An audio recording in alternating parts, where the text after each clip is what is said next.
भाई लोग नमस्कार। देखिए आजकल पवन सिंह का लगातार धमाका ही धमाका आप सबके बीच देखने को मिल रहा है और पवन सिंह का एक और बहुत ही ज़बरदस्त डबल धमाका आप सबके बीच होने जा रहा है, जो कि बता दूं कि पवन सिंह की एक बहुत ही ज़बरदस्त फिल्म और पवन सिंह का एक और बहुत ही ज़बरदस्त गाना आप सबके बीच कल यानी कि 17 दिसंबर को सुबह सुबह ही रिलीज़ किया जा रहा है। जो कि आप सबको बता दूं कि पवन सिंह जी की बहुत ही ज़बरदस्त फिल्म मेरा भारत महान, जी हाँ, इस फिल्म को आप सबके बीच यूट्यूब पर रिलीज़ किया जा रहा है। जी हाँ, फुल मूवी आप सब अब यूट्यूब पर देख पाएंगे, मेरा भारत महान। अब आप सबको सिनेमा घर में जाने की ज़रूरत नहीं है।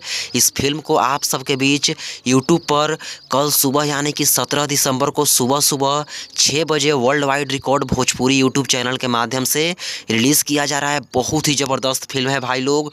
और डबल धमाका में दूसरा धमाका ये है कि पवन सिंह की एक बहुत ही कमाल का गाना पतझड़ सी जिंदगी, जी हाँ, यह गाना हमारा स्वाभिमान फिल्म का है भाई लोग। और इस गाने को भी आप सबके बीच कल यानी कि 17 दिसंबर को सुबह सुबह 7 बजे team film Bhojpuri YouTube channel के माध्यम से रिलीज़ किया जा रहा है। बहुत ही कमाल का गाना होने वाला है, आप सब तैयार हो जाइए। पवन सिंह का कल सुबह डबल धमाका आप सबके बीच आ रहा है और इस वीडियो को शेयर करके सभी जगह फैला दे। तो चलिए धन्यवाद। चलो ठीक है, एकदम राज भोगा जा।